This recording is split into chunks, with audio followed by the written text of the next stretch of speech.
5, 4, 3, 2, 1, 0.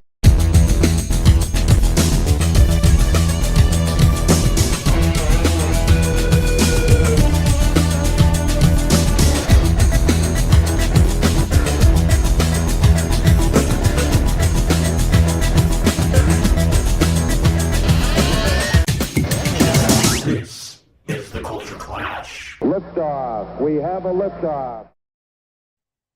Welcome, everybody, to the latest episode of Culture Clash here on the Fandom Podcast Network. Got a little fun in store for you. We're going to play a little summer entertainment catch-up today. Catch you guys up on what's been happening this summer in entertainment in a few different forms. But you know what? I cannot do this live show without a little help. And one of the reasons why we've been a little late on our summer thing is because Mr. Reitzel has been on a well-earned vacation to the land down under, spending some time with his lovely wife, Erin. But he is back, and it is my pleasure to help me with the summer movie catch-up, the co-founder of the Fandom Podcast Network, Mr. Kevin Reitzel. Are you saying I'm the reason why we're late on doing stuff? Come on, you could have done stuff without me. I did stuff without you, but I wanted to wait till we could get your takes on some of these things, because you saw them in a couple of these things in some interesting environments. Yes. Well, if you mean Australia, yeah. Got to see some of these in Australia, yes. and right away. And one of these might have seen on the plane, too. Yeah, let's see. There you go. Plane's always an interesting environment. And welcome to our good friend, David Lozano.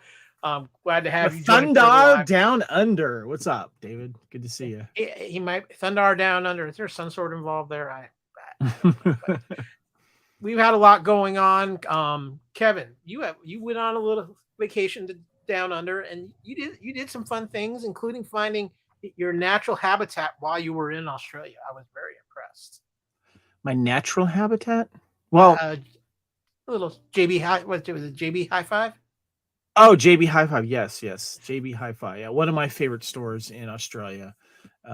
Great for physical media and electronics and stuff like that. Kind of like, like when Best Buy was at its peak and it was really good, that type of thing. So, but it was great. Our friend Blair Hiscock, from Brisbane, Brizzy, he came down to visit me and during my first week there, and so we got to nerd out and do some physical media shopping and hung out in downtown Melbourne. It was great. It was good to see him. And Erin and I spent 2 of the 3 weeks I was there at a friend's house sitting and taking care of their 2 cute little dogs, because the owners who live like right around the corner from Erin, we know them, and she's known them for years, and she loves their dogs. They were on a Greece vacation and Mediterranean vacation, so it's kind of like we got to stay in a really nice Airbnb and have some time to ourselves, even though we were very busy.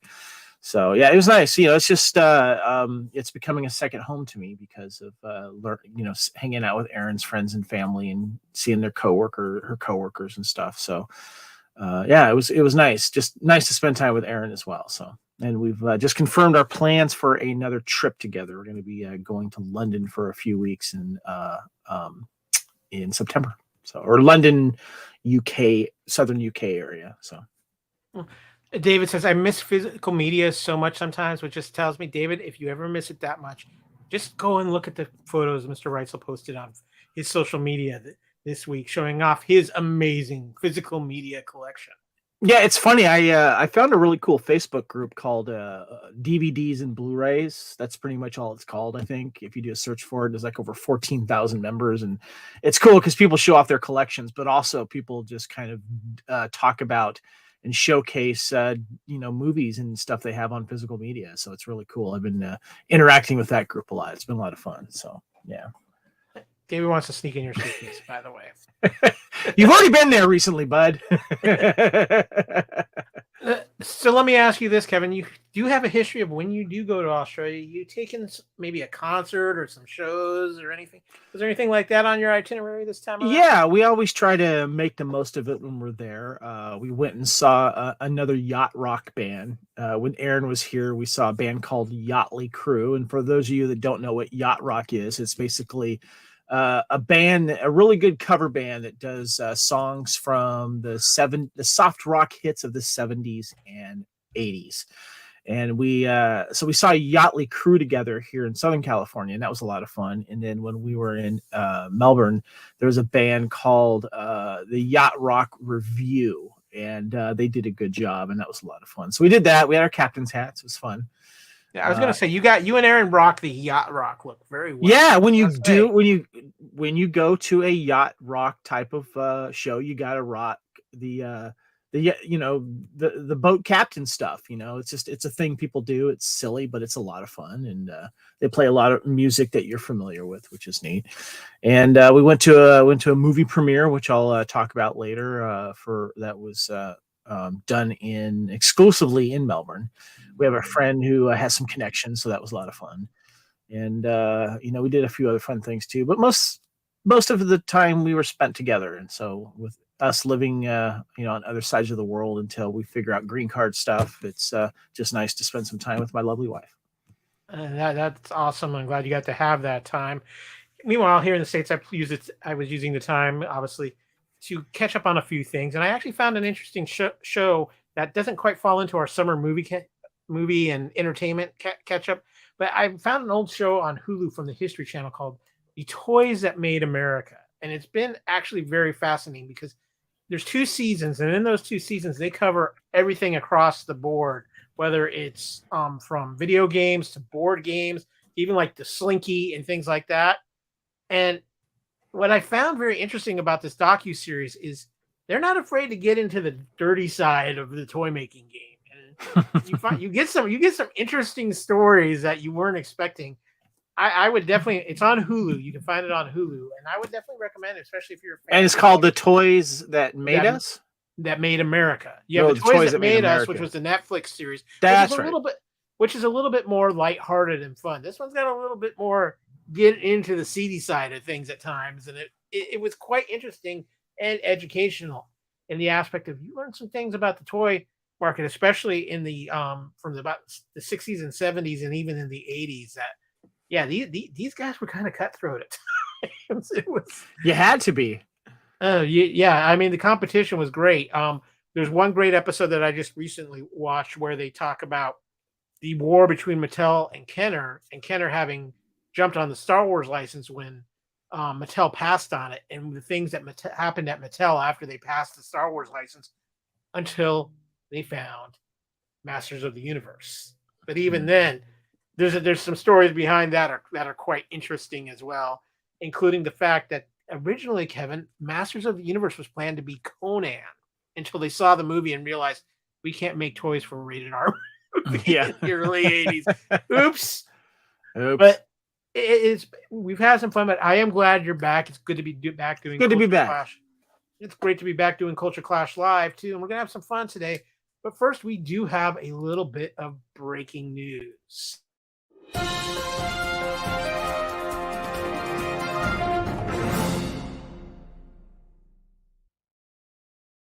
So we had a major announcement today when it comes to the new DC movie universe, which of course is being headed up by James Gunn. And his first project is his Superman movie that he is writing, Superman Legacy. Well, we got some casting announcements for Superman and Lois Lane. David Cornsweet, or Cornsweet, I apologize. The way it's spelled, it says Corn Sweat. Sweat. And Kevin, you are a fan of Marvelous Mrs. Maisel. How does Rachel pronounce her last name? Do you know? Rachel Brosnahan. I think it's Brosnahan. I believe that is right. Having cast to play Clark Kent and Lois Lane in James Gunn's Superman Legacy. This has been a very interesting process because James Gunn has been very thorough with this. He's been matching up. He got down to about 3 actors and 3 actresses, and apparently they did a bunch of screen tests over the weekend where they all swapped places to see the chemistry between them. And James Gunn has settled on I shouldn't say settled, but has chosen these two to play the roles for the big project of Superman Legacy, which James Gunn is kind of using as his centerpiece right now for what he's doing with the DC universe. Now, David Cornsweet really hasn't been in much as far as getting a lot of recognition. He was in the movie this year, Pearl, or in 2022, Pearl. He also did the HBO We Own This City, and he did had a couple episodes of a few things, including Elementary and House of Cards. But Kevin, you are much more familiar with Rachel because I know you are a big fan of the Marvelous Mrs. Maisel. Yeah, my wife too. I'm a little behind on the last season, but yeah, I started watching this straight up, and I remember telling my wife about it. She started watching it too, and she's wonderful in that series. And if you guys don't know, the fabulous Miss Maisel is about it's a fictional character in the 40s and 50s and 60s. She grows up and she becomes a female comedian. And she's comes from this very strict Jewish family about what women are expected to do, and she goes against that. But what's really cool is that she meets the famous Lenny Bruce, a real famous comedian back in the days who died way too young. And so, if you were to ask some of the elder comedians that are not with us anymore, like Rodney Dangerfield and Richard Pryor, they would reference Lenny Bruce. And so she was in this series and did a really good run with it, and it was a great cast, and it was a lot of fun. So I'm looking forward to finishing out the series. And David chimes in saying they so look like Superman and Lois, and when you look at them, they really do, Kevin. They look a lot like a young Superman and Lois Lane here. I know the internet is especially raving about Rachel's casting as Lois Lane. What's funny is David has said in interviews one of his dream roles is Superman, and also the fact that I find this very funny. He is 2 years older. He is 29 years old. When Henry Cavill was cast as Superman for Zack Snyder's Man of Steel, he was 27 years old. So just obviously a very big piece of news here. The release date is what, 2025 for this Legacy of Superman? Is that what it is? That's what they are aiming for. Obviously, a lot of things are still kind of up in the air as far as release dates, and I wouldn't block anything into cement on anything at this point. But I know that is what James Gunn's goal is, and I think this is going to. And I think this is make or break for him. I think right out of the gate with his iteration of the DC universe. Rachel's character in the Marvelous Miss Maisel is a very outgoing and strong-willed character, and I think this is a perfect casting for Lois Lane. I'm more excited about this than David as Superman, just because I don't know him, but I'm willing to give him a chance. So yeah, I agree completely. There is one other piece of breaking news, Kevin. It's not on so much the happy side. Julian Sands, the actor, I think a lot of us from the 80s. Oh my God, is there an update on him? They found his body. He's been missing for several months. He had gone hiking and had disappeared, and apparently they found a body in that area in that park that he was in last night. And they came out a couple of hours ago and confirmed that it was, in fact, that they found. So Aaron and I, when I was in Australia, we were discussing Julian Sands. Like, they haven't found his body yet. He went hiking somewhere in the LA area. Was that what it was? I couldn't remember. And I know there was some bad weather during that time. So I'm assuming we don't know the cause of death yet, right? No, we haven't heard any of that information. Just that the bot confirming that the body they found was his. That's too bad. That's too bad. So let me ask you, Kevin, what do you remember Julian probably most for? Is it Warlock or? Yeah, probably Warlock. I know there's some other stuff. I'm not familiar with his. I'll look him up real quick here. Well, you go ahead. I was just gonna say I remember him also from the movie Arachnophobia. I guess A Room with a View, is that kind of his biggest film? Because that might be his most mainstream film. Yeah, I never saw Naked Lunch, so I don't know. But yeah, I don't know. I'm trying to see what else I remember, but I guess Warlock is his biggest known thing, I guess, right? Yeah, I know he was in that TV show Gotham, and a lot of people were known from a later generation know him from that as well. Well, IMDb updated his death here in 2023, unfortunately. So another icon of 80s films. He had some films in production. So two are in post production, one is completed. So it'll be interesting to look on those. So rest in peace, Julian. Thank you for all the entertainment you did provide us. So with that, it's time to get on to some happier things. It's time to do a very special buy it, stream it, or unsee it. It is time for our summer entertainment catch up. There's been a lot of things to come out. We've seen several things. Kevin, you've seen some things I haven't seen. I've seen some things you haven't seen. We're just going to have a little fun, talk about some of the things that have come out over the last couple of months. And Kevin, I want to lead off with the movie that I think is still a big topic of conversation in fandom, and that is The Flash. Now, I want to ask you, when did you see? When I know you've seen it. When did you see it, and where did you see it? Aaron and I saw it in Melbourne, Australia. There's a really nice theater. It's an old school theater called the Rivoli. And it's like when you walk inside, it's got that classic, 1940s, 50 interior, but all updated. All the theaters, all of the sound is updated, and we made reservations for it. Aaron's a member of it, so we got upgraded to like the gold class, which we have our own lounge we get to sit in if we want, and have food delivered to us if we want to, and stuff like that. So we saw it in there. But it was so funny because Aaron, when it comes to superhero movies, she's very picky about it, and she'll be the first one to tell you I might be falling asleep during the action scenes, and she did. So we saw it in style. I will tell you that. So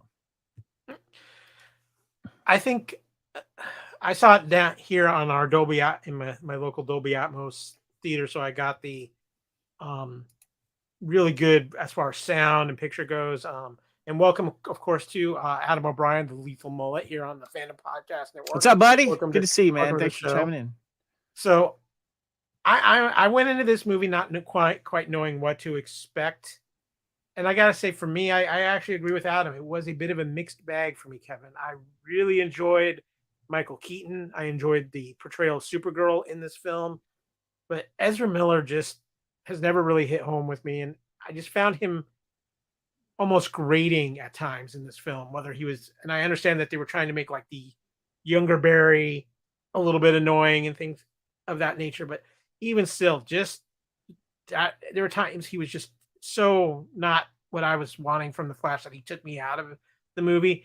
Add to the fact some very, very poor special effects in this film. There was some horrid CGI in this film, Kevin, and it just, between those two things, it took me out of the movie too much. I love the Michael Keaton aspects of it again, and the Supergirl aspects, even the stuff they did with Michael Shannon, incorporating him as Zod again. But this was definitely a mixed bag for me, Kevin. What about you? What did you think of The Flash?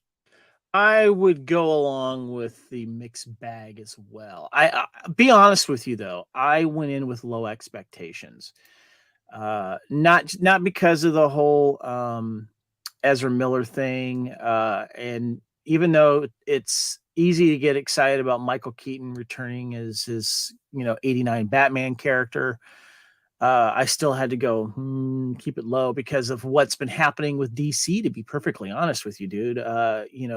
All of these, as you call, lame duck DC films that have come out and that are still planning on coming out, with all the changes at DC. We still got Aquaman coming out, and with what's going on, it's like, why do I get invested in these movies when the DC universe is changing? It's very confusing to fans in general that don't know all the details, and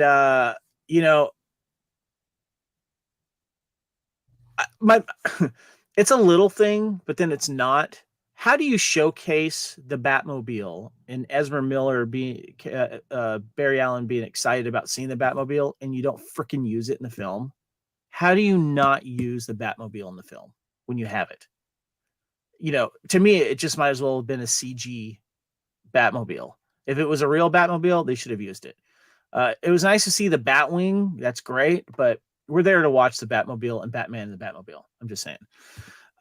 So I enjoyed it. Ezra's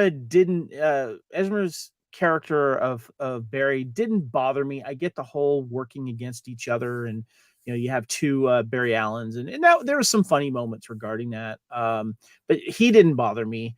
To me, it was just the overall kind of story, and I guess yes, I did have an issue with the CG.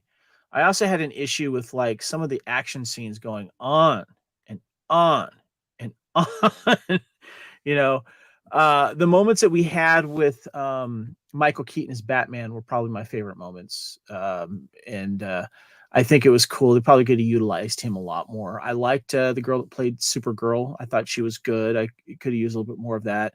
The call outs to the other Supermans from within movie history was interesting to see. I thought it was kind of cool.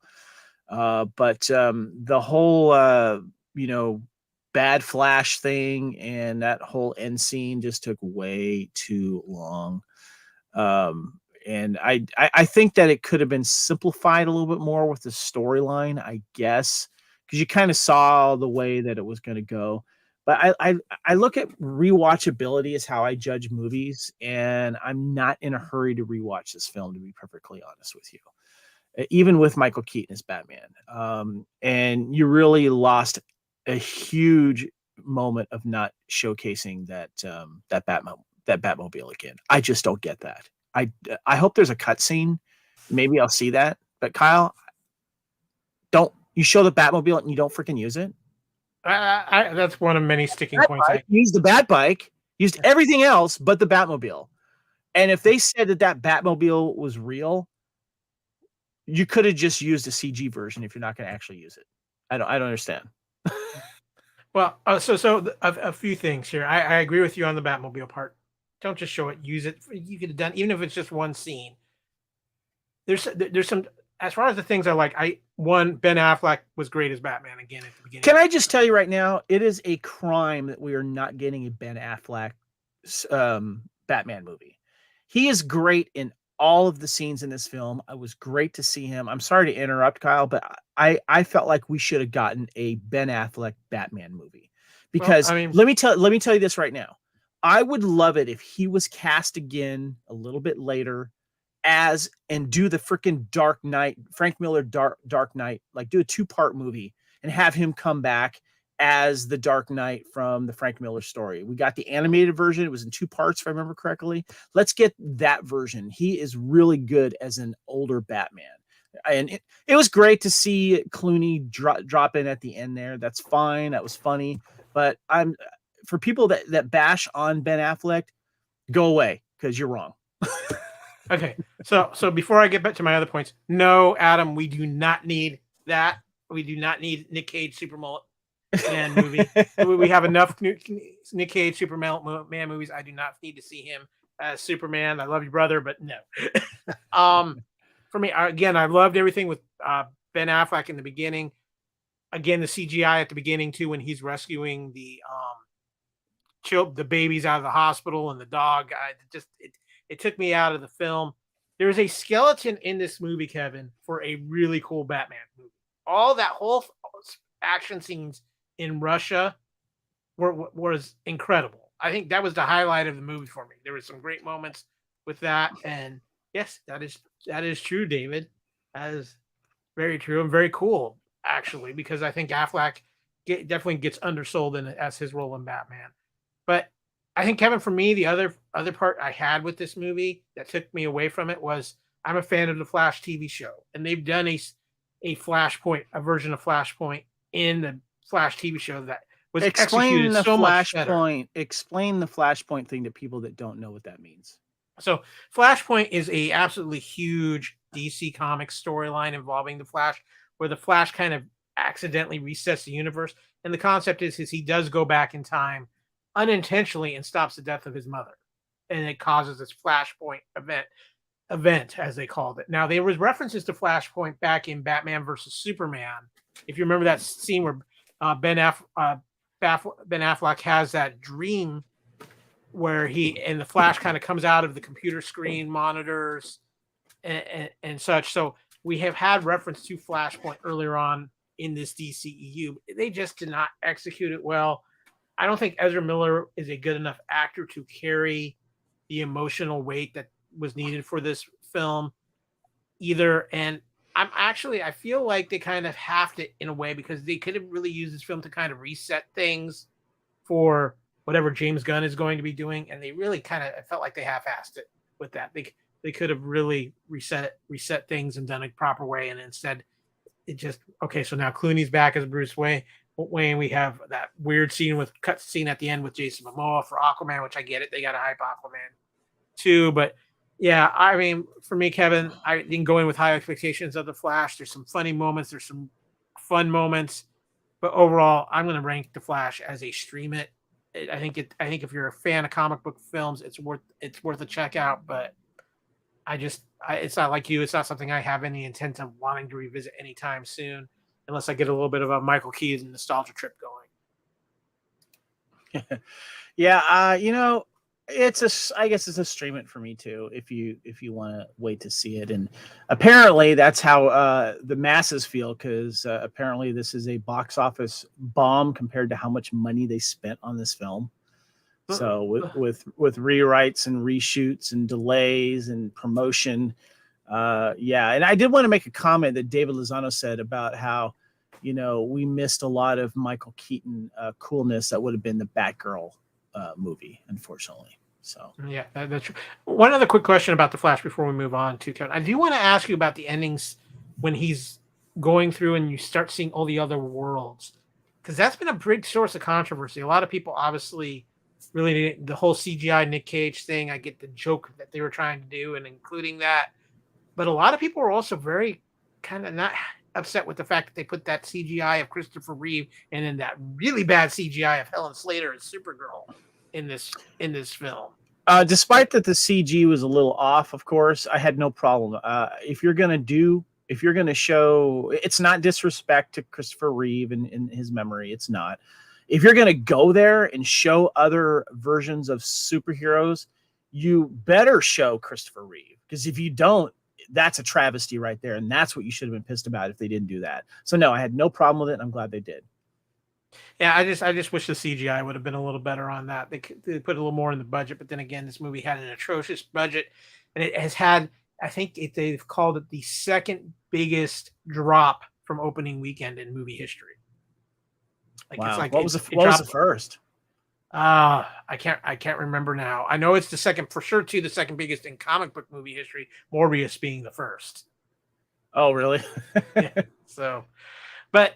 Let us get through the Speed Force and move on to our next film, Kevin, which is one I had a lot of fun with, and I think you did too, and that is Transformers: Rise of the Beasts.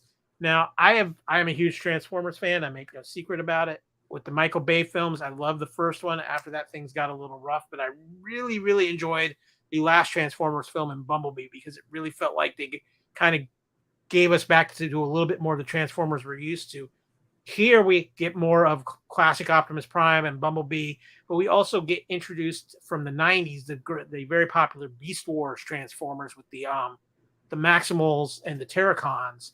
And of course, we also have a big introduction of a huge Transformers villain in Unicron, as well as a tie-in to something possibly else happening in the Hasbro universe. But Kevin, you also saw this on a premiere. Was it not a premiere event while you were in Australia?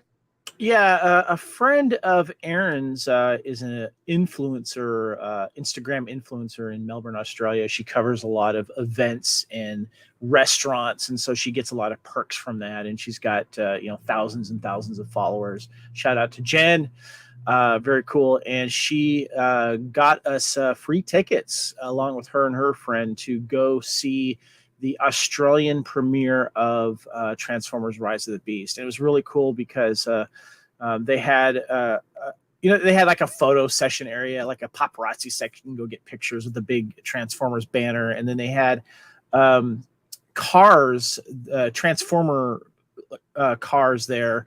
It was the Mirage Porsche. They had the old school 80s, early 90s version, and then they had the newer version of it there, so you can get pictures with that as well. And we also even got some free popcorn and drinks, which was cool with that. It was in a really nice theater. It's called the Jam Factory, a nice multiplex there in Melbourne, Australia.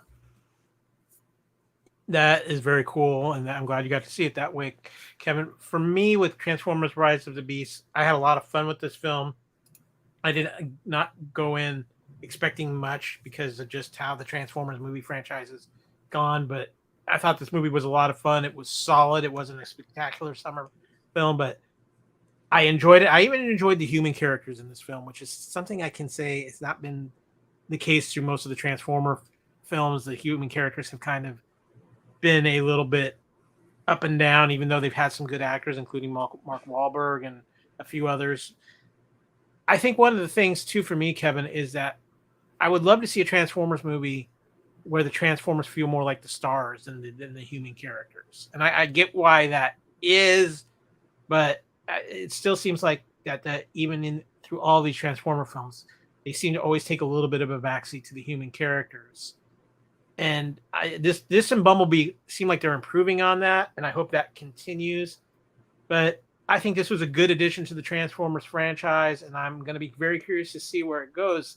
Which, Kevin, that brings me to my next point, because at the end of this film, there is a surprise Easter egg dropped, and I thought they were going with another direction with it, considering the history of the Transformers movies. But in fact, it is something both you and I are very much fans of. Before we get to what they got to, what direction did you think they were going to go? I figured they. First of all, I got to shout out David. Yes, I agree with the Marky Mark joke. Having a little fun with Mark Wahlberg's expense, but that was good. I figured that the organization that was kind of at the end of the film was going to be Sector 7, which they had established in the earlier Transformers movies with John Turturro's character. They were the ones who kind of were keeping all the they were keeping Megatron.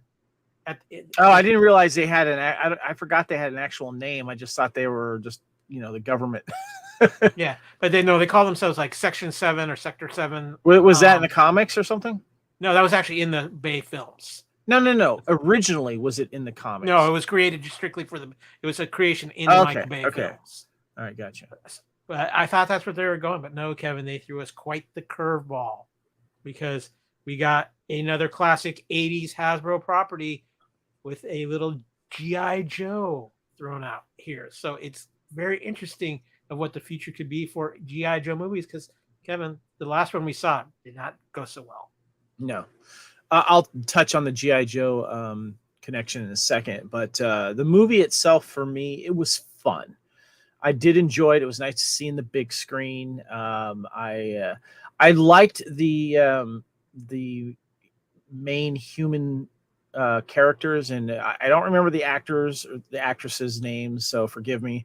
But I did enjoy that. I like the fact that it took place in the 90s, thus the Marky Mark joke, because this had a really good 90s soundtrack, which I did enjoy. And if you remember correctly, Bumblebee took place, it was the late 80s, early 90s, and there was a reference to Bumblebee having a human friend, which would have been the Haley Steinfeld character from the Bumblebee movie, which I thought was cool.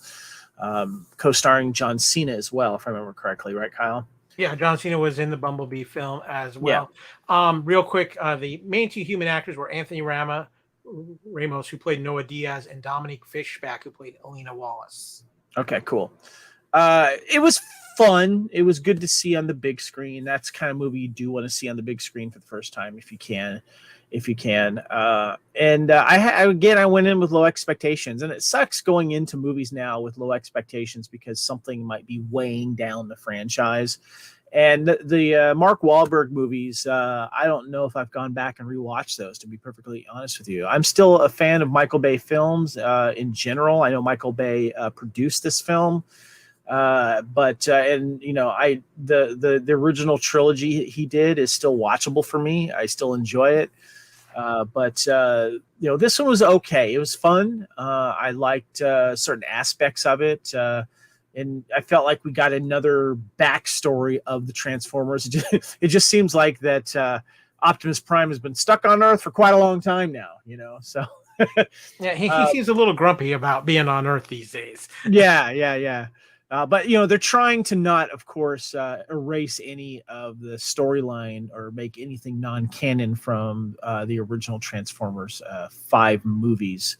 So they're trying to give us a little prequel stuff going on here.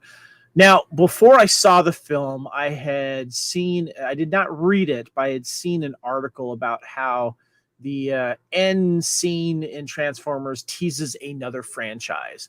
Now, when I saw that, I was like, oh, crap, they just spoiled G.I. Joe. Because what else is it going to be? The Octonauts or whatever they were called, Kyle? What were they called? Those other toys that were connected to that universe? You had the Not, Beast War ones. not Octonauts. The other ones, the weird figures that were. Come on, help me out, Kyle. What's the other?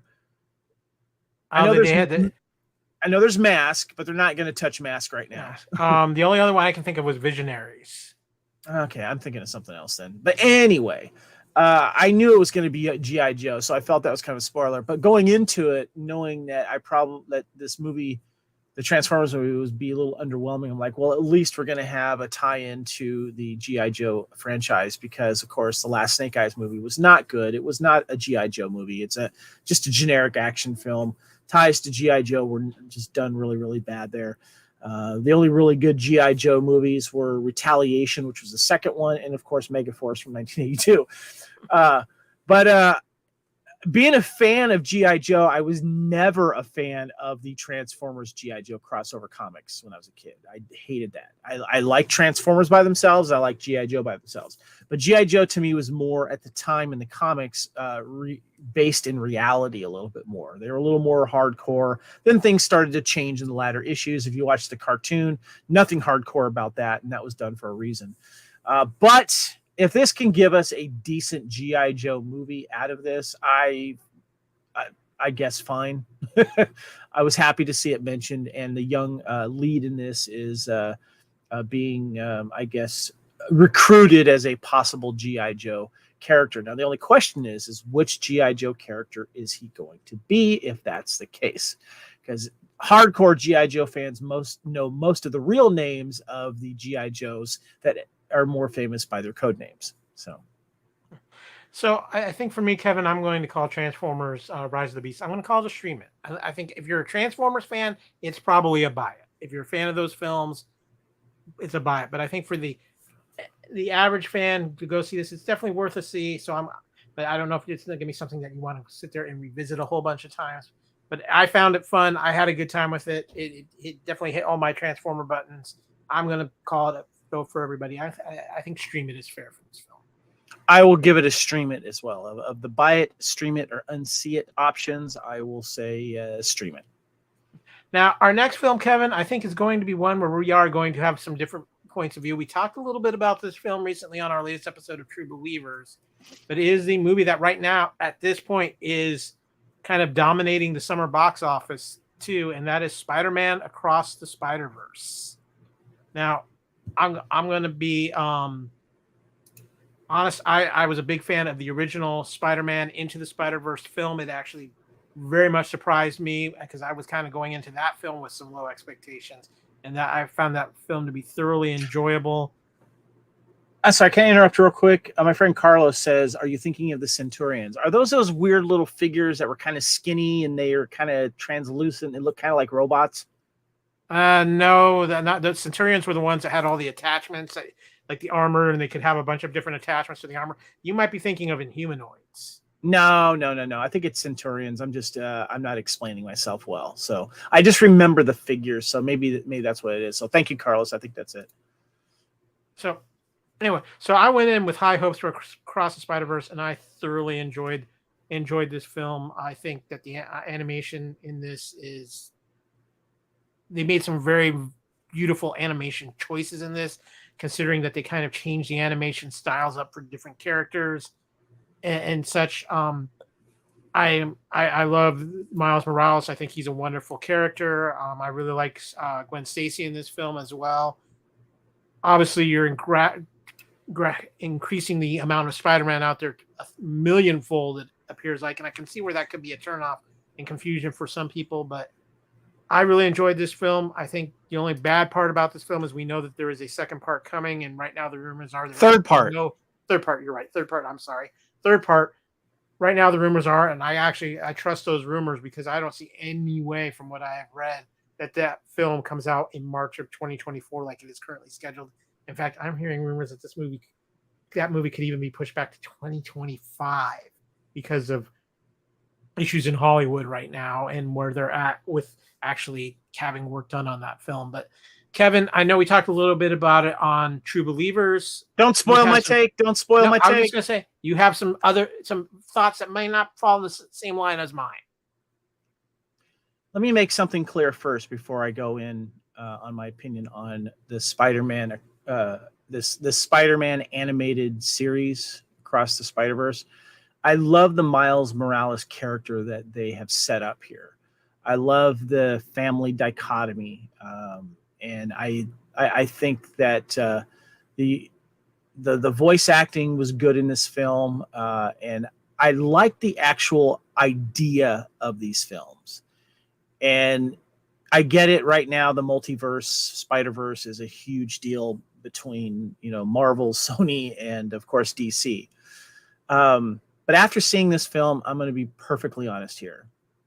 I don't care for these movies. I really, really don't. And here's the reason why. I can't stand the animation. Animation is not for me. I don't understand why people are saying these are the most beautifully animated films of all time. And I don't understand the opinion that this is the best Spider-Man of all time. I've had friends on Facebook that have said this. I've heard reviewers say these things. I don't get it.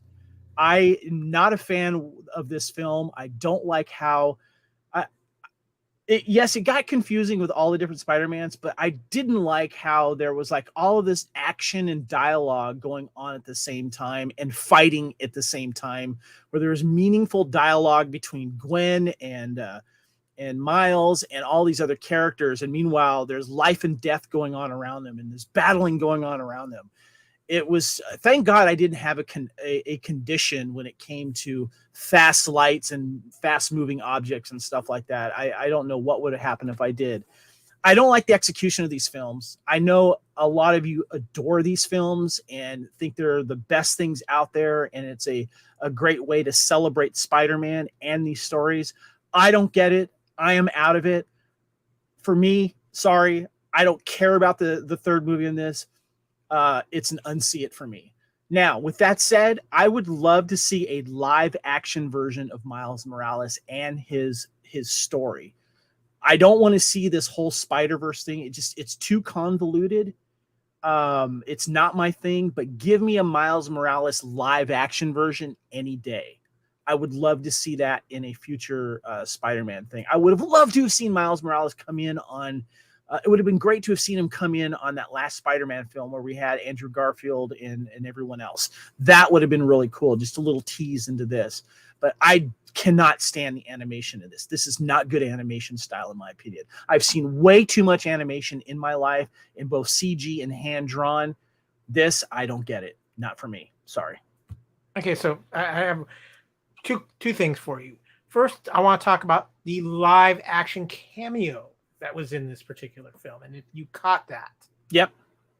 And it being Donald Glover. Not enough to save this film. Sorry. No, I just wanted to know what your thoughts were on that cameo, though, because Donald Glover make that happen as a live action movie, and I will revisit this Miles Morales character. Like David, he loves this film. He says it's near perfect. Sorry, David, no. I don't get it. I just did not enjoy this film. No, actually, he's saying the first Spider-Verse is a damn near perfect film to him. He said across for him dragging. I predicted the big plot points during the film. So I can see where you're coming from too, David. This movie had a trope. It's a new trope in the superhero verse that I'm really getting tired of. And you can do it right and you can not do it right. And I felt that Avengers Infinity War and specifically Endgame did a good job. And that is having these long drawn out battle scenes and then taking a moment to talk things out, to clarify what's happening in plot points. This was a bad and horrible way to do that. Endgame did it well. David talks about they are talking about doing the Miles Morales live action film. That's where things get interesting, Kevin. I'm glad you brought up this point because there's an interesting quandary doing Miles Morales live action because Sony has the rights to do Miles Morales in video games and in animation. However, Marvel Studios actually has the rights for any live action Miles Morales. And a lot of people are speculating that they're kind of holding on to that depending on what happens with Tom Holland over the next few years. You want to mention the live action cameo in this film? I think that's important. I know you mentioned it, but you didn't mention who. Yeah. It was Donald Glover who actually played the character who was Miles Morales' uncle in the first Andrew Garfield Amazing Spider-Man film. So that made But he was also in the first Tom Holland Spider-Man film as like oh wait, no, you're right. I'm not thinking Andrew. You're right. It's the Tom Holland. I'm thinking of where he gets webbed to his car and has ice cream and it's melting. But yeah, no, I think that was a cute cameo to do in that. I got to give just a quick Flash shout out. Yes, Michael Keaton explained the multiverse very well with his spaghetti in the Flash. So for me, I'm gonna say it. Even with the few issues I have with this, for me, Spider-Man Across the Spider-Verse is a buy it. I enjoyed this film a lot. I liked what they did with the animation style. I can see where it's not everybody's cup of tea. I should clarify something. I actually have the first film on video because I did enjoy the story, even though the animation bugged me. But because this movie went in a direction that I didn't care for, and the animation was just too out there, I'm cutting ties with this series. It's an Unsee. So that's the question I want to ask you about, Kevin. And it's a movie I know you're at least have been intrigued about coming out, but it's using a very similar animation style as the new Turtles film that's coming out. And I am not pleased with that animation style. Me being a huge Teenage Mutant Ninja Turtle fans, when I saw that first trailer, I was like, ugh. I'm still going to watch it because I want to see what he does with the characters, but I'm not a fan of this weird, scratchy, watercolory, fast motiony. It leaves too much room for you to not round into corners and shade things in. I just that type of scratchy animation I think has no place, especially when you've got like Pixar and all these wonderful Disney animated stuff. I just don't understand this style of animation. It is horrendous. As they said, Mutant Mayhem, which is the film that's coming out this August for Teenage Mutant Ninja Turtles. Please stop this trend. I'm going to call it scratchy animation. Just stop this trend. Stop it. Stop it. Stop it. I would have loved to have seen a CG story of this Spider-Man Across the Universe. It should have been all CG animation, not this scratchy animation. It's horrible. Can't stand it.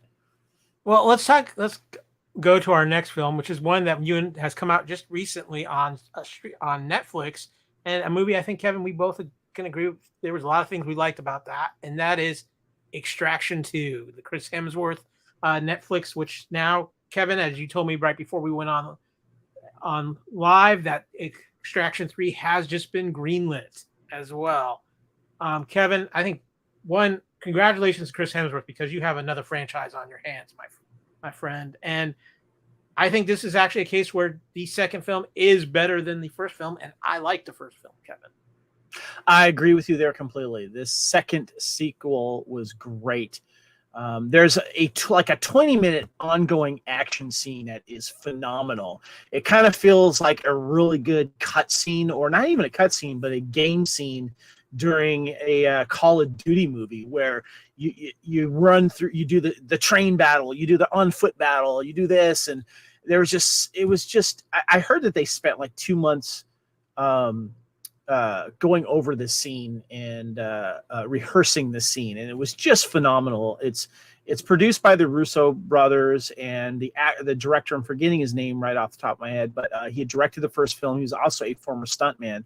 And what I love about now a franchise, first of all, when you get Idris Elba to drop in to do like a Nick Fury type of character, you're like, okay, he's the guy with the missions. You know you're going to see him again. And when you saw the first film, there was question of whether or not Chris Hemsworth's character, Tyler or something, I think his name. Tyler Rake, whether he lived or not. And just to clarify for those of you that haven't seen the film, he is a former, special forces officer that specializes in extracting people, rescuing people from dangerous situations, from real horrible people in horrible situations. And he is very good at fighting in hand-to-hand combat. And, what's funny about the second film too, is that apparently he now has a reputation for these type of jobs, which is why he is recruited again. I really enjoyed the story in this. Yes, the plot is thin. You got your bad guys, which is fine. And there's a little history behind these bad guys and why they're doing what they're doing. But what I like about this is Chris Hemsworth plays this really no nonsense, hardened character that has, killed a lot of bad guys. But you can tell he's got a heart at the center, and he's got this kind of moral code that where, yes, he's getting paid to do this, but then there's certain parts of this story where like it goes beyond what he's getting paid here. And he cares for the person. He becomes attached to the person that he's helping and realizes they're not just a mark. They're not just someone that is a paycheck. And that's what I like about these films. And I love the fact that the second one totally sets it up for a third one, which officially makes it a franchise. And I love the fact that Chris Hemsworth now has another character outside of Thor, which, let's be honest, he's fun as Thor, but he's gotten a little kind of cartoony and laughy in the last couple of films, which there is a certain charm to, but I know that even he said he thought it went a little too far in Thor: Love and Thunder. Yeah, this character is a badass character, and I like the fact that he now has another franchise to hang his hat on, so to speak.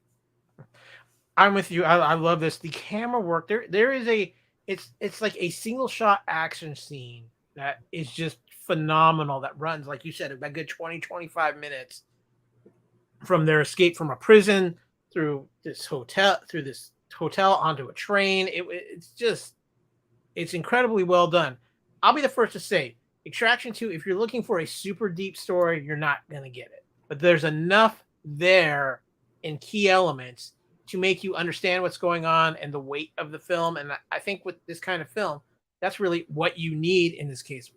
Hemsworth is a legit action star at this point, without any question. And Kevin, I'm gonna say this. I'm curious to see what you think. I think of all of the MCU actors, Chris Hemsworth, since the MCU has come out, has maybe one of the most diverse catalogs outside of the MCU and one of the most popular catalogs outside of the MCU since the Marvel Universe started. He can do humor very well and drama very well, which I think is a really cool mix. And I think that if he keeps this up and chooses characters in projects like this, we're going to look back on Chris's career with a lot of esteem. And I just want to give a shout out, and forgive me ahead of time here.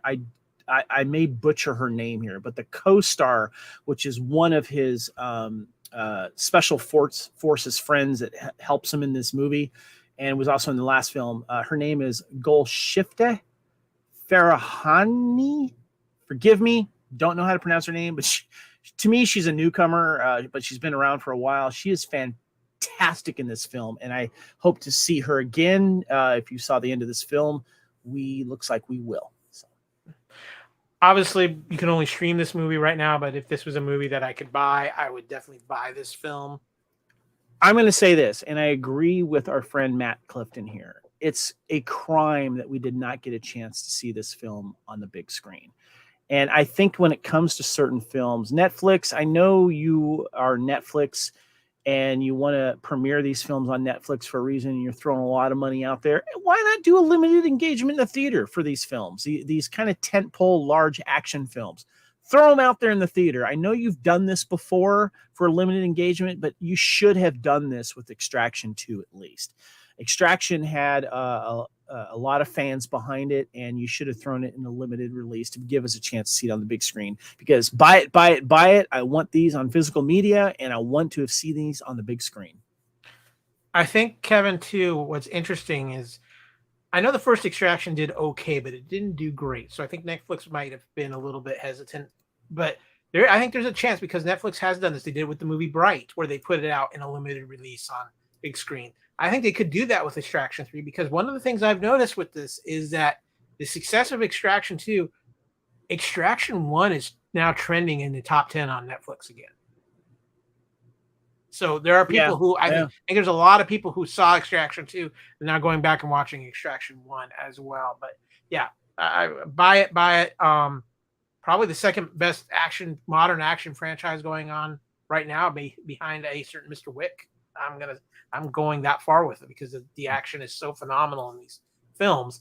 But Kevin, the next thing we're going to talk about is actually something that I haven't had a chance to see yet, but you have. This is a travesty, Kyle, the fact that you haven't seen this film, and I have been pushing this film since it first came out, and you have not made time to go see it.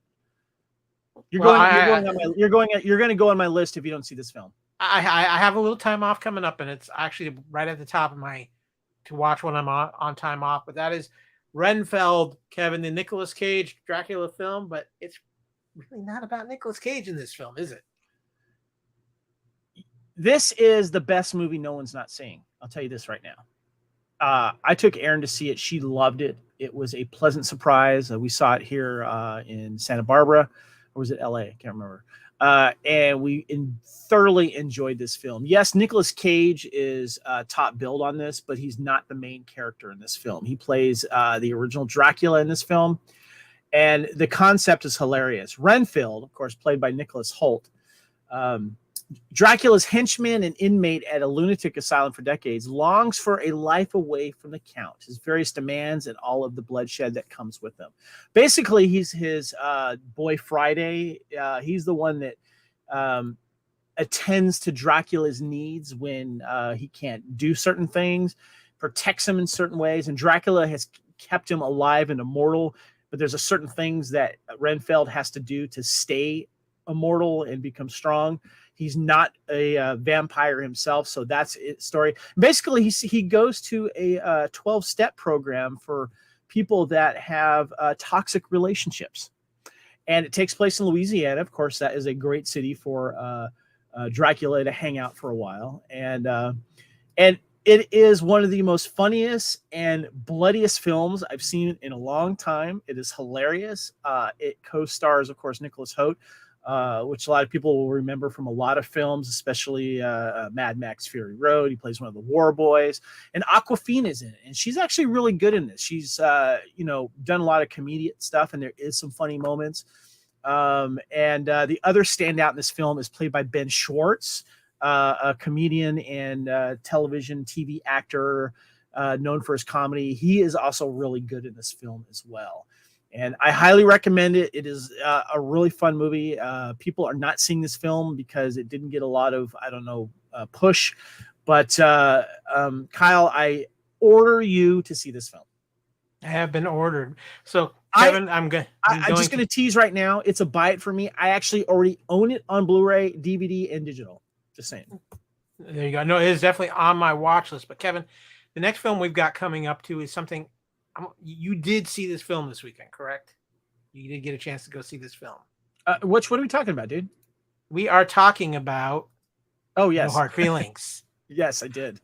I have not had a chance to see this yet. I'm looking forward to seeing this yet, but I got to give a proper shout out to Jennifer Lawrence because she has been marketing this film in so many different and fun ways. She's been on several podcasts, marketing this film, and just been phenomenal about it. And Kevin, it's a return to a type of movie it's been a while since we've had kind of the raunchy comedy to talk about. The R-rated raunchy comedy, yes. And Jennifer Lawrence is an A-plus, A-list Oscar-winning actor. Okay, and she's done drama. She's done some movies with comedy in them, like Don't Look Up with Leonardo DiCaprio. But she hasn't done like a full-on like comedy.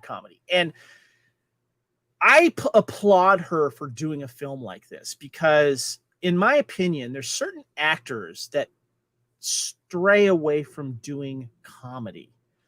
I like actors that can do both, and I'm talking like R-rated comedy, not movies where they're funny in, but it's more like a drama. And I'm going to call out Leonardo DiCaprio. they both were in the film Don't Look Up, about an impending disaster with Earth being destroyed with a meteor, and how people are looking at it with social media. He's in that, and he's okay, but he's not like the funny guy. It's not like an R-rated raunchy comedy. To me, it was a safe character. I think Leonardo's funniest film as a character would probably be Wolf of Wall Street, but that's a drama. He's funny in it at times, but that's a hardcore drama. And he chooses his movies carefully, and he chooses his movies with these, really like esteemed and famous directors, Scorsese and all these other people. But I have challenged over the years. I've wanted Leonardo to get out of this. I'm a serious actor, and I want every movie I do to be up for an Oscar nomination. I've been wanting him to do a film like this for years. And I challenge you, Leo, to do a raunchy R-rated comedy. Do one. Because that's exactly what Jennifer Lawrence did in this, and I applaud her for doing so, because it was funny, but it had heart. It was a drama. I was expecting it to be a lot funnier, but I was okay that it wasn't, because when it did hit its comedy moments, it hit them well. They showed a lot of them in the trailers, but this movie has heart, because if you don't know the plot, basically she loses her car, and she lives in Long Island, and this kind of weird parent situation wants some woman to date their son to get him out of his shell, because he's a guy that stays home on his appliance, his personal devices all the time. He doesn't have a social life, and he's getting ready to go to college, and their parents want him to open up and know what else is going on out there. And so she is going to date him, and date him hard, or at least try. But when she starts to get to know this young guy, there's a very cool relationship that happens between them. And she learns a lot about herself and the wrong decisions that she's been making as well. And also, too, I'm going to spoil something here. Not only was Jennifer brave enough to go ahead and do a raunchy, hard R comedy, but she, in a particular scene, she goes full frontal nudity.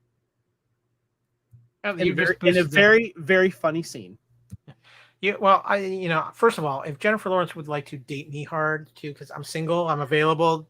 I can't believe you went there. I'm just asking for a date. Come on, J-Lo. But all kidding aside, one, I think she's a actress who I've always thought would be great for this kind of comedy. She's always just kind of come off that way in her interviews, and in how she's interviewed, and how she carries herself in interviews. I was like, this is somebody who needs to be doing some comedy.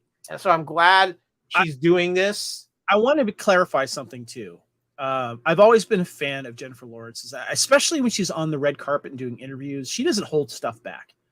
She is herself. She may look gorgeous and glamorous, but she's like that goofy girl next door vibe when you're talking to her. And I love that about her. And when I went into this movie knowing that it was like a hard R comedy, I wasn't expecting her to show any nudity. And so I give her props for going that way. And she's interviewed about that. She's addressed that and why she did it. And she talked about it. And the scene with the young boy because there's a scene in the ocean where they decided to go skinny dipping, and I'm just going to leave it at that. And some shenanigans happen. And I'm not saying go see this movie because you get to see her naked. Go see this movie for the story and the young actor that plays the boy, the teenager that she's trying to open up with life and stuff. And shout out to Mr. Ferris Bueller himself, Matthew Broderick. He plays the father of the son in this. So, yeah, no, I'm looking forward to going to seeing this. I'm going to try to get to the theater to see it. There's a lot of stuff getting ready to come out. But Kevin, we got another film to talk about, and it's one you told me you have many thoughts on. We got the Weird Al Yankovic story. You have not seen it, I assume, right? I have not. I have honestly not had a chance to see this. It's out there on my list, but it hasn't been a priority. I'm a little mixed in the Daniel Radcliffe these days. He's making some interesting choices, but this is one. It's Weird Al, and Weird Al. I'm a big Weird Al fan, but I'm just not sure about him playing Weird Al. That wasn't the problem for me with this film. Now for Daniel Radcliffe, he played the villain in that Sandra Bullock, Channing Tatum film, Paradise. What was it called? City of something, the comedy Yeah. where she's like the mystery writer, and then she's forced to go on this thing. And Daniel Radcliffe plays the villain in that. He's actually very funny in it. He was also the villain in what was it? The one with the magicians. The sequel. He was the villain in that. The one that had like Woody Harrelson and Mark. Oh, Now You See Me. Yeah, Now You See Me too. Now You See Me. Yeah. So I don't have a problem with him outside of his Harry Potter universe. I think he's got potential. I'm a huge Weird Al Yankovic fan. And full disclosure, I did watch this film on the plane ride from Australia back to the States. I'm like, I've been wanting. I was eyeing it on the way to Australia. I'm like, I might have to check this out. So I'm a big fan of Weird Al Yankovic and his story. I remember his rise and the chances that he took to be this guy that would parody popular songs and do really funny videos with him. And Weird Al got to the point to where he was so popular and his music was so popular, and that, he would ask for permission from most artists, can I cover this? And there's points to where, like, if you were an artist and you had your song parodied by Weird Al, that meant you made it. And, he did Michael Jackson's Beat It, of course, and Like a Surgeon. And he went back to Michael Jackson with I'm Fat, and, Amish Paradise and all this kind of stuff. And he even did his own VH1 behind the music segment, which was very, very funny and done really well. So I was really curious about this. And the least of my problems with this film was not Daniel Radcliffe as Weird Al Yankovic. I was fine with that. When he did sing the Weird Al Yankovic versions of these songs, these parody songs, it was actually Al's songs that he was lip syncing. So that was fine. Weird Al had a part in this movie, not as himself, but as like a record executive. But the problem was, I saw what they were trying to do with this film. Weird Al does parodies of famous songs, changes the lyrics to rhyme with what it was, The idea of this film was, if we're going to do this film, let's make it a parody version of Weird Al Yankovic's life. And that's where you lost me.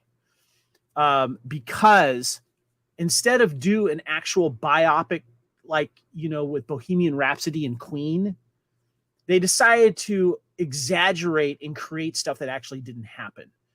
They showed stuff that did happen, especially with him being a kid and getting his first accordion. But then it starts to go sideways where he meets Madonna. Madonna sees the videos that he's doing, and she wants him to do a version of, Like a Virgin and stuff like that. And then it turned, and I'm going to completely spoil it here, guys, because if you can tell, I'm not recommending this film at all. It gets into this weird story where he and Madonna have a relationship, and then like they know, and a big fan of Weird Al is Pablo Escobar, the famous drug cartel from the runner from the 70s and the 80s, and they end up killing him, and she ends up taking over his cartel business. So I'm glad you told me this, because I'm out just on what you. I get on paper an idea. They're like, hey, if we're gonna do a movie about a guy who does famous parodies about famous songs, let's do a parody version, and let's take a left on this. And that just completely ruined this whole movie for me. To me, it is an unsee it. I don't know what the hell they were thinking. Shame on Al for trying to go through this and doing this. The execution was just completely horrible. Well, thank you for that, because, like I said, I'm a big Weird I Al want fan. that whatever hour and a half, 2 hours of my life back on that. I had to finish it to see where they were going with it. And at this movie, if you're a Weird Al Yankovic fan, avoid this movie. At least it was on a plane, so it wasn't like you wasted a trip to the movie theater to go see it. So this is true. So the next thing coming up is actually a show that I watched while you were on vacation, Kevin, and that is the latest Apple TV science fiction mystery show, Silo. Now, I was all in on this just based off of the cast. I'm a big fan of Rebecca Ferguson.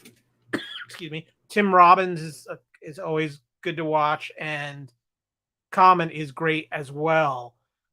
With this particular show, I went in with high hopes.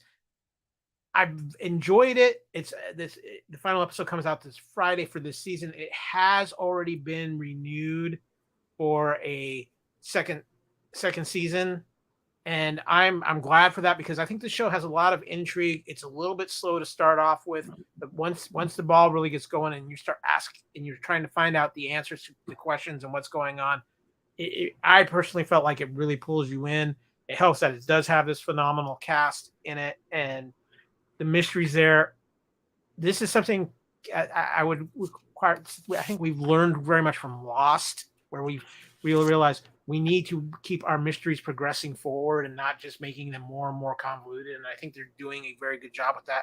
I cannot wait for the season finale, which comes out this Friday, because I'm curious to see how far they go with it now that they know that it is renewed for a second season. But I am thoroughly enjoying this. Kevin, I believe you said you had kind of started this and got sidetracked from it. Yeah, Aaron and I started watching this together when we were in Australia. And first of all, Rebecca Ferguson, who is playing this interesting character, she's not even really in the first episode because they're setting her up.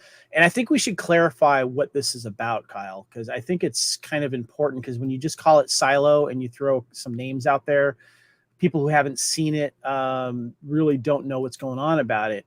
And I was kind of on that tree when Aaron was like, have you heard about this Silo? Do you know what it's about?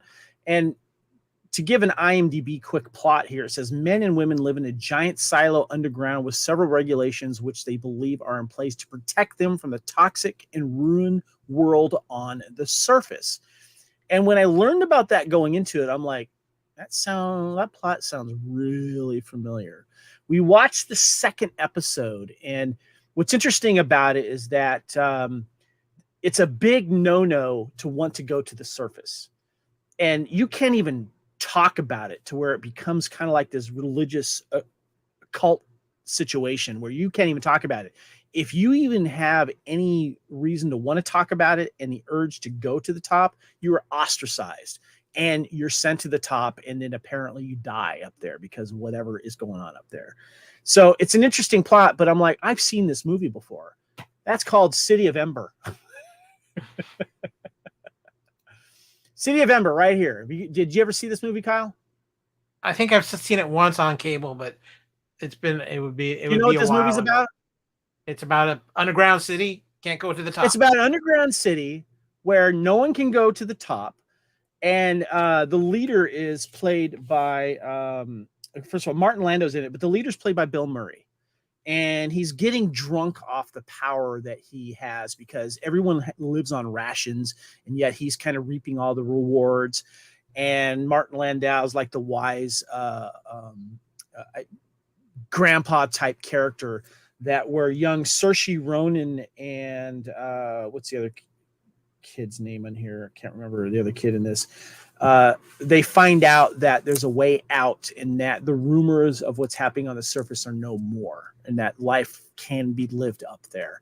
And the challenge is keeping this secret to them because the powers below want to keep people below.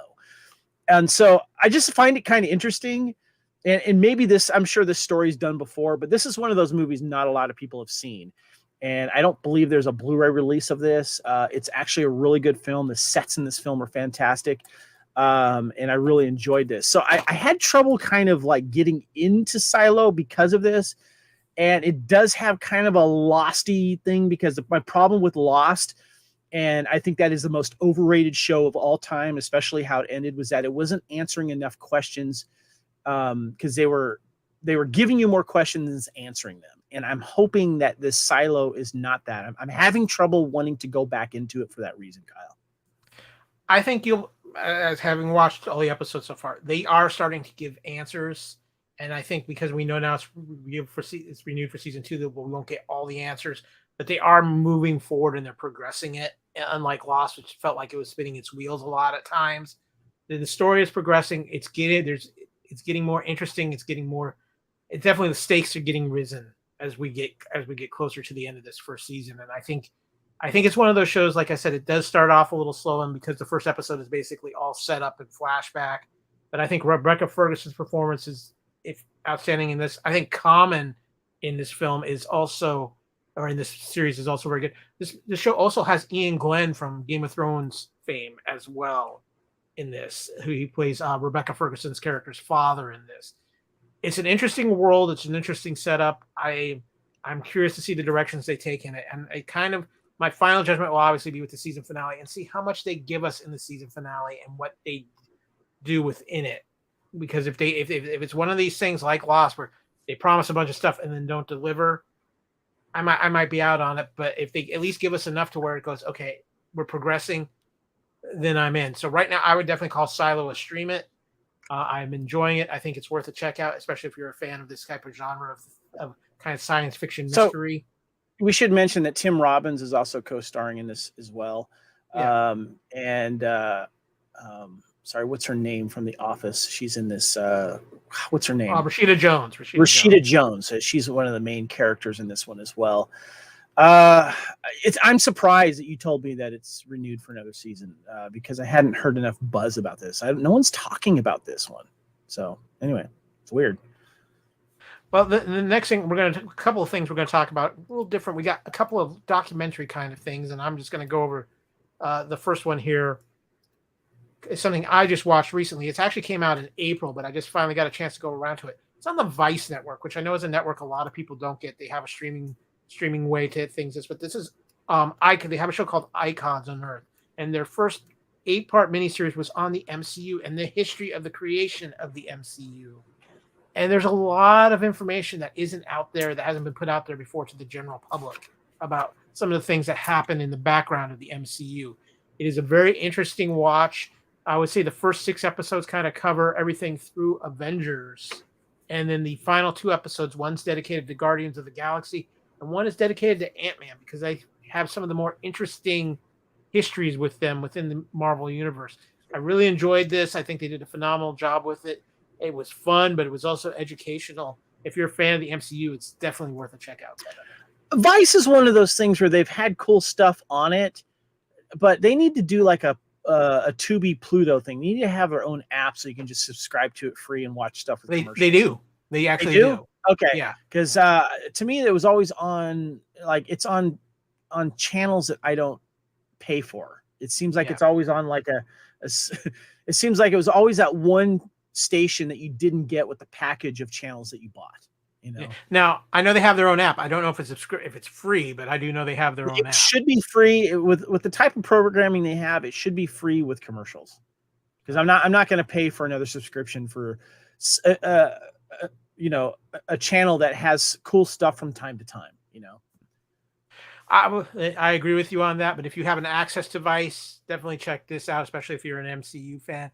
Kevin, you saw a docu-series on Netflix that I do want to check out, because last month, or I guess it was the month of May, was kind of Arnold Schwarzenegger month at Netflix, because you had the debut of his new show, Fubar, which I have not had a chance to watch it. And they put out this outstanding documentary beginning of June on Arnold Schwarzenegger that you've seen. Yeah, I have not finished Fubar myself. I do plan to go back and revisit it.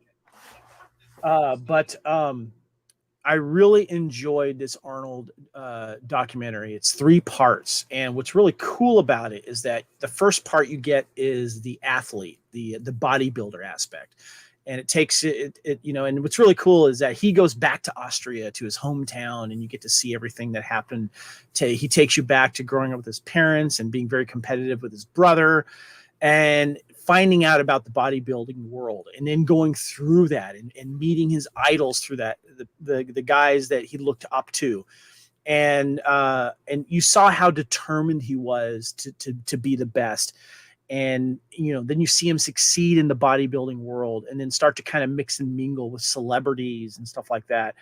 And then you get to see the second part is about then his movie career and how that takes off, and how he had to kind of change his physique a little bit. Because after Conan, he was told he was too big to be cast in a lot of other films. He had to kind of trim down a little bit. So you get that whole genre.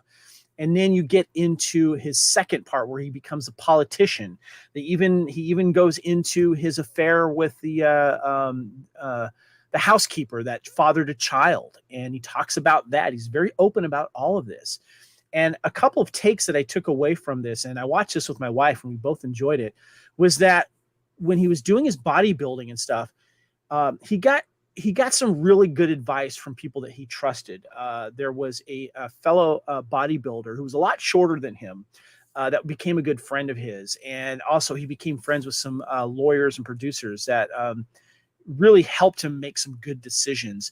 And the biggest surprise I found out about this whole thing was that before they get into the second part of his film career, because of good advice and him jumping in on real estate at an early age, and among other things, because he started making money through his bodybuilding and the championships and the Mr. Olympias that he was winning, he became a millionaire before he became an actor.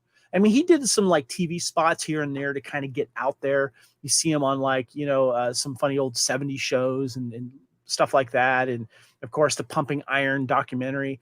But before he became an actor, like a full-on action star, he was already a millionaire because of the wise investments that he was making.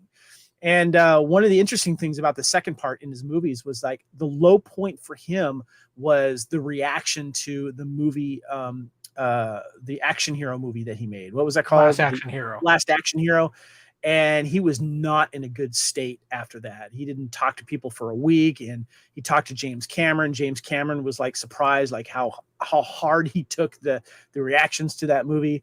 And then again, of course, when he gets into his political career, it's a really, really good documentary. And I give it to Arnold for being upfront and about everything, including getting married into the Kennedys and Maria Shriver and all that kind of stuff. And the people that they got to talk testimonials about him and working with him as well. So definitely Kevin, definitely stream it. Yeah. So I have a feeling this is our good friend Blair, because he said he was going to Indiana Jones. Yes, that is Blair. He just sent me a message. He's wearing his fedora and Indiana Jones t-shirt. He's about to see it. I'm jealous that he's seeing it before me.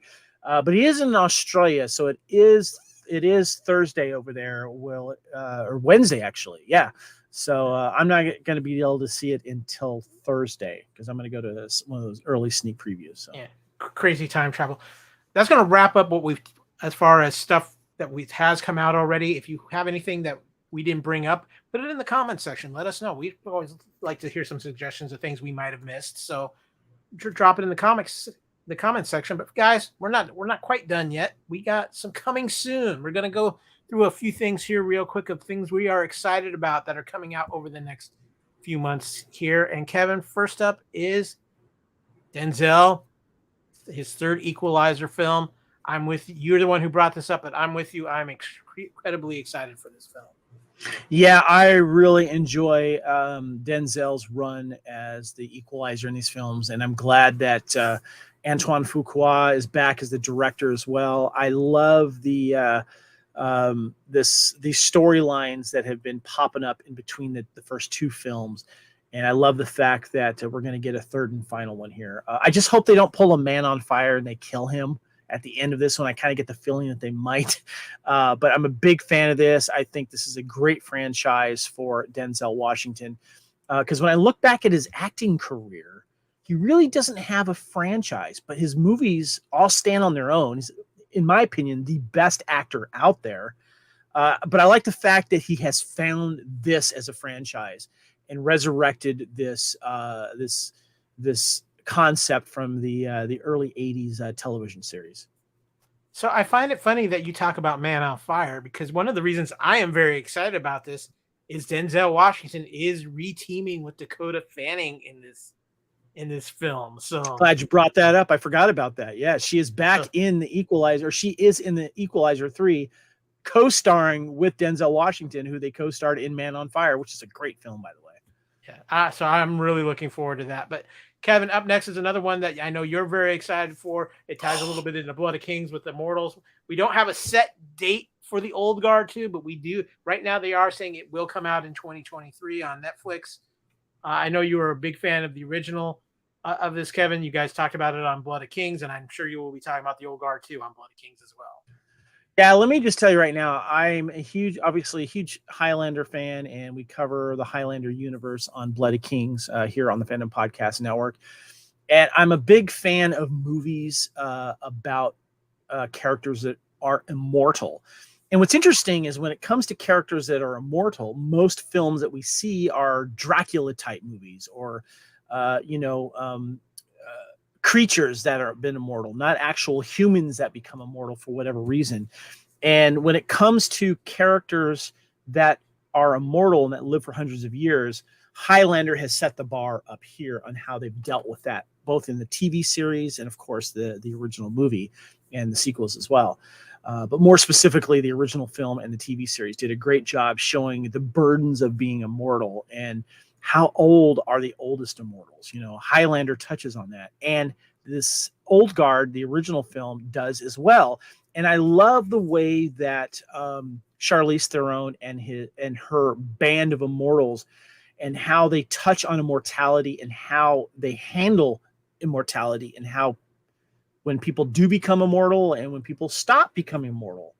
And I love that they've teased a little bit of history in the first film going into the second film, because they teased a character in the first film, and then you got at the end of this first film, you got teased that they're coming back and how things happen when a new immortal is brought into their world and how that happens. But more interestingly, I love how, and we don't have that with a Highlander film right now, I love how the Old Guard handles keeping the secret of immortality in today's age of smartphones and technology and staying underneath that radar without protection.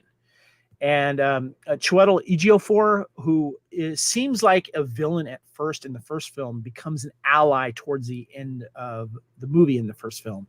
And he's going to be in the sequel as well. And he's kind of one of the people that helps them keep them underneath the radar, because the character that these immortals is that they're like this team that helps people.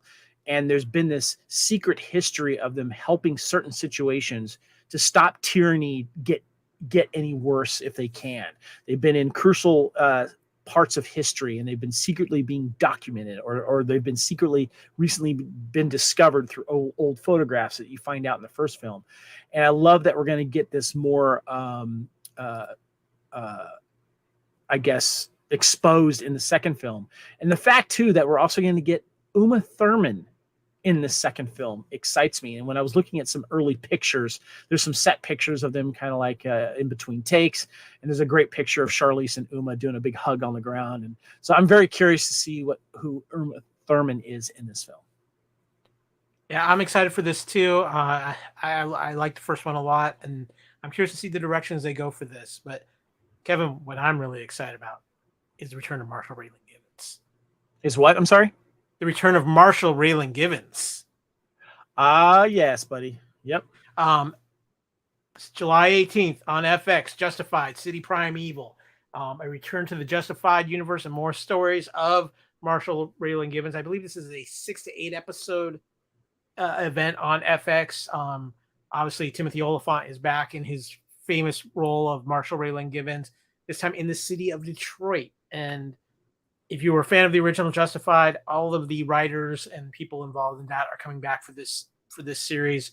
I cannot wait, Kevin. I am so excited for this. I'm ready to get back on that ride. Justified, I think, was one of the best shows on television during its run, and with especially some of the best character dialogue ever written for television, period. And I can't wait to see what they're going to do. Elmore Leonard sets the bar here, and I'm a little disappointed this is a limited series because I love the character of Raylan Givens, and Justified is one of the most underrated dramas of all time. It is such a great series, and I'm glad that we had as many as we did on that. And Timothy Oliphant, this is one of his iconic characters, and I love it. Can't wait. Of course, too, Kevin, we would be remiss if we didn't talk about Star Wars Ahsoka coming August 23rd. Maybe, I'm going to say it, the most anticipated Star Wars show since the release of the first season of The Mandalorian, Kevin. Yes, I am looking forward to Ahsoka very, very much. And I am curious to see where this kind of Mando-verse intertwines with Ahsoka. And I'm very curious to see where they're going to go with this and go forward in the series, especially with Grand Admiral Thrawn coming to the screen. So, and also we will be covering it twofold on the Fandom Podcast Network, not only on What a Piece of Junk, but we will be doing Culture Clash Lives to talk about every episode of Ahsoka as it comes out. So look forward to that. I cannot wait for this. I love Rosario Dawson in this role, and I'm very curious to see what they do with Thrawn and a lot of directions that they're going to take for the future of Star Wars. But another thing, maybe the biggest movie, in my opinion, still on the summer slate, Kevin, at least action movie-wise, Tom Cruise, Mission Impossible, Dead Reckoning Part 1. This series is one of those series, Kevin, where I think it's only gotten better as it's gotten farther into the series. These movies, I think I enjoyed the first couple, but about the third one, this started going up another level. And I think ever since the third one, each film progressively has gotten better or stayed on a very high level. And I am very excited for this. I love the cast. You've got Rebecca Ferguson. You've got Haley Atwell in this. You've got Ving Rhames returning, obviously Simon Pegg, of course, and Tom Cruise, who, say what you will about Tom Cruise, this man does his own stunts and is insane. And we've all seen the footage of the stunt he pulls off in the trailer. Kevin, I cannot wait for Mission Impossible. yeah, this is are these the last two films? Because this is Dead Reckoning Part 1. Or is he hanging it up after Part 2? Do we know that before I go on? Yeah, nothing, no official word on that as of yet. So I mean, is this the American James Bond that we wanted? You know, I think it's about the closest we're going to get. Also, too, are these better than the Daniel Craig Bond films? I think they're different from the Daniel Craig Bond. You know, I've heard fans say this. Just saying, you know, and they've like you've said, they just keep, you know, whether or not they're getting better and better, they're consistently good. Let's just say that. For sure. There has not been a stinker since. A lot of people think the second one wasn't a good one. I like the John Woo version personally. I enjoyed it, but it just kept the, you know, with the stunts. And what I like about it too is that as much as it's fun to watch Tom Cruise run and do his own stunts, these stories are all engaging, you know, and you really feel like it's a Mission Impossible each and every time, because, you know, he has the people that he trusts, that he works with, but there's always the governments that are always going to try to frame him or try to kill him. And I love the fact that you get a feeling in this trailer for this film that he's going to, you know, he's worth dying for, to keep the people that he trusts alive. Bring it on. I have a good feeling we might be doing a little bit down the look at the franchise before at some point after Mission Impossible comes out, but very excited about that. Adam says, how about the New Guard? What is he referring to? I think he's just being a Aussie. Because we talked about the old guard. Oh, okay, I guess, yeah. And yes, Tom Cruise is still standing on a fruit box. He is short. Now, Kevin, I was a little surprised that you didn't mention this one, and when you gave me some of your suggestions for things that you were looking forward to, because it's still in September. That's why. And I've you know, I haven't seen a lot of trailers about the Continental. I'm excited about this. But I haven't seen much about it to get really excited about it, and it's too far off right now. You know, okay. we're talking summer stuff. Fair enough. But you know, yes, give me anything in the John Wick world, I am excited for it. But that's why there's so much that's happening before this thing comes out that I haven't had time to get excited for it. And the problem is, we blink and September will be here before we know it. Yeah, yeah. Now we got a lot of stuff happening on the Culture Clash. And you know what? We aren't forgetting something, but we saved it because we've got something very special to announce. The next Culture Clash Live will be a return to our franchise format. We just did our first one with Fast and Furious, but Kevin, it's all about your favorite Indiana Jones. Indiana Jones and the Dial of Destiny actually hits, well, for Blair, he's about to see it, but freaking time traveling Aussies. But this Thursday, Indiana Jones and the Dial of Destiny comes out. We will have all seen it by the weekend, and we are planning a Culture Clash Live look at the franchise, where we will not only be talking about Dial of Destiny, but we're going to dive into the entire franchise. Kyle, I'm going to put you on the spot here. Mm-hmm. I asked you to do a proper rewatch of the Indiana Jones franchise. Have you been doing it? I am in the middle of my rewatch. I have watched Raiders. I am working my way through Temple of Doom, which is always a tough one for me. I'm not one of my favorite Raiders films. And I will have Last Crusade Since I'm taking the Friday off to go see Raiders of the Lost Ark, I will be watching Last Crusade on and Crystal Skull before I go see. You're taking I mean, Friday off to see uh, Raiders of the Lost Ark? so Friday off to see Dial of Destiny. So, sorry, because I am going to a concert on Thursday night. Okay, so you got some cramming to do. I've already done my rewatch. I finished. Yeah, well, you just want you come on. You rewatch these movies at least once every other month. So I do not. But I hadn't seen 2, 3, or 4 in a while, and so I just finished up my rewatch of those. But no, I am excited because we are going to be doing the franchise of Raiders Lost Ark. I'm excited for you, Kevin, because I know Raiders is your all-time favorite film, and I know what a big fan of the Indiana Jones character you are. And so, watch here on our social media. We will announce when this is going to happen. It will be a live show. We're looking at lining up a special guest for this show as well, and I think we're going to have a very good time with it. I'm very excited to be diving back into the world of Indiana Jones. Yes. So, with that, guys, it is time to wrap up this episode of the Culture Clash. I want to thank all of you who have joined us live to watch on YouTube. We will be putting this particular episode out in podcast fashion as well for all those of you who maybe didn't get a chance to join us, because we want to make sure you guys are aware of what's out there this summer. And if you're on the fence some things, maybe we can give you a little direction on which way to go with seeing things. Because I had 2 Unsee It's, Kyle. When was the last time you had an Unsee It? It's been a bit. Buy it, stream it, Unsee It. I had 2 Unsee It's on this show. It's been a while. Yeah, well, that's a good thing. One of them is controversial. I get it. Yeah. But with that, guys, again, if you're watching on our YouTube channel, thank you so much. Give us a like, give us a subscribe, share us out, because as always, we're trying to grow our YouTube channel and be and have a little bit more fun with our YouTube things. Of course, too, you can always join us via our podcast at fpnet.podbean.com. Shout out to my buddy Carlos. Thank you for checking in, sir. And a shout out to the Lethal Mullet himself, Adam O'Brien. Cannot wait for more Wick, but he wants a John Matrix TV show with John Cena.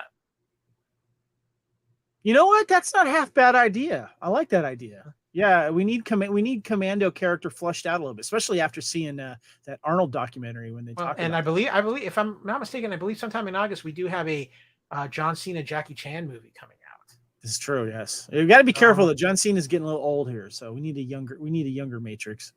That's true too. But you can find all the Fandom Podcast Network shows on Apple Podcasts, iTunes, or any of your major podcast catchers. If you want to find us, check out our Facebook page for the Fandom Podcast Network. We keep you updated on all the happenings in fandom. You can email us directly at fandompodcastnetwork@gmail.com. You can find us on Instagram at Fandom Podcast Network or on Twitter at FanPod Network. I'm Kyle. You can find me on Twitter at AKyleW or on Instagram at AKyleFandom. Kevin Reitzel, where can people find you before you put on that fedora, grab that bullwhip, and go on an adventure of a lifetime? Did you see what I was packing for the movie? Is that what you said that? I don't know. I just know. I just know. Shout out. If you're watching this on Facebook, thank you very much. We appreciate if you head over to YouTube and like the video and make some comments about these movies we've been talking about and these TV shows. Leave some comments and share it out. We'd love to get more traffic to our YouTube channel. We'd appreciate your help with that. You can find me on Twitter and Instagram at Spartan_Phoenix. And of course, you can find me all over Facebook. Real quick before we close out too, we're talking about summer entertainment. A couple of major video games have come out in the last couple of weeks that are worth a check out. You have Diablo 4 coming out. You have Final Fantasy 16, which just came out. You have a couple big ones coming out a little later this year in Starfield and Spider-Man 2 and Super Mario Wonder.